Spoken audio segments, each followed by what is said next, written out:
Открывая встречу, ректор Абхазского государственного университета Олег Огварамия тепло поприветствовал гостя и вручил ему диплом почетного доктора АГУ. Это звание было присвоено Андронику Миграняну еще в 2019 году. С некоторым опозданием, но я бы вот здесь при наших студентах, при наших преподавателях, при наших сегодняшних гостях университета хочу вам вручить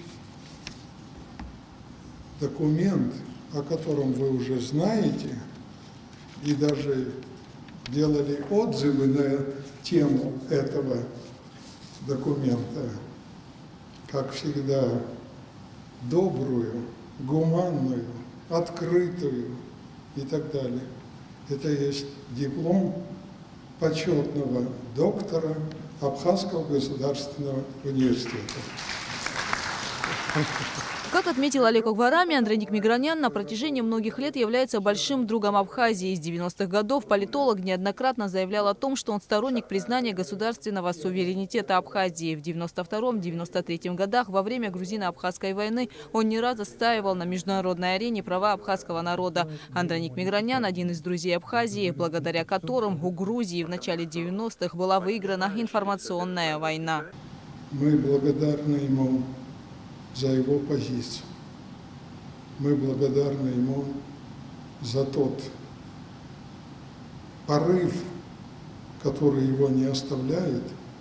С тех пор, как он впервые познакомился с живым абхазом Тарасом Шамба, это еще в 1989 году, и по сей день он сохраняет вот такую верность нашему народу. Вы знаете, так получается в этой жизни, когда вот ты не понимаешь, как происходит это все, и вдруг ты влюблен. Ты влюбляешься в народ, в природу, в страну. И, конечно, я должен сказать, вы абсолютно правильно сказали. Я раньше говорил моим друзьям, вы знаете, когда я смотрю на карту мира, я вижу несколько государств на этой карте, а потому что это те государства, где есть люди, которых я люблю, и которые обо мне думают, я о них думаю. В начале своей лекции Андроник Мигранян обозначил основные магистральные линии мировой политики главных мировых центров и их соотношений. Говоря о самой теме лекции «Россия и Абхазия в современном мире», политолог отметил, что признание независимости Абхазии одной из мировых держав – это огромное достижение. Абхазия посчастливилась географически оказаться на границах такой ядерной сверхдержавы, как Россия. И, конечно, Абхазии гарантировано то, что, к сожалению, многим маленьким народам, а тем более, когда они хотят стать еще государствами и активными участниками мировой политики, угрожает.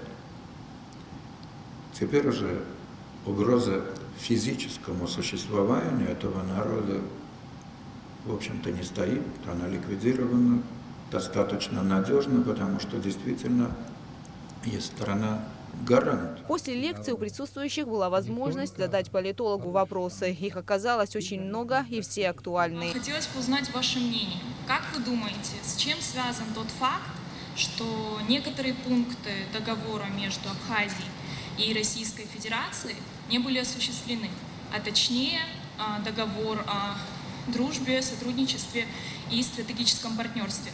Вопрос, в частности, касающийся проходимости таможенной зоны. Вы знаете, вы даже не поверите, насколько я поддерживаю этот вопрос и насколько я возмущен.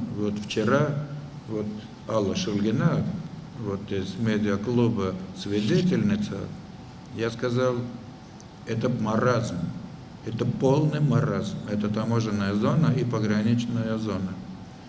Потому что я это говорил и готов везде это говорить. Если российская погранслужба защищает Абхазию на внешнем контуре, что за внутренние границы и таможенные зоны там и так далее? Формально якобы Абхазия не член Евразии. Ну, двустороннее соглашение регулирует эти вопросы вообще элементарно. И поэтому я просто возмущен каждый раз, когда я прихожу и я вижу скопление этих машин и вообще эту всякую волокиту там и так далее. Я тоже считаю, что это просто какие-то люди на этом что-то зарабатывают, наверное. 10 сентября в Сухумском доме Москвы у Андреника Миграняна состоится еще одна встреча. На этот раз с журналистами. Гугуца Варданя, Роберт Ломи, Михаил Братухин, Абхазское телевидение.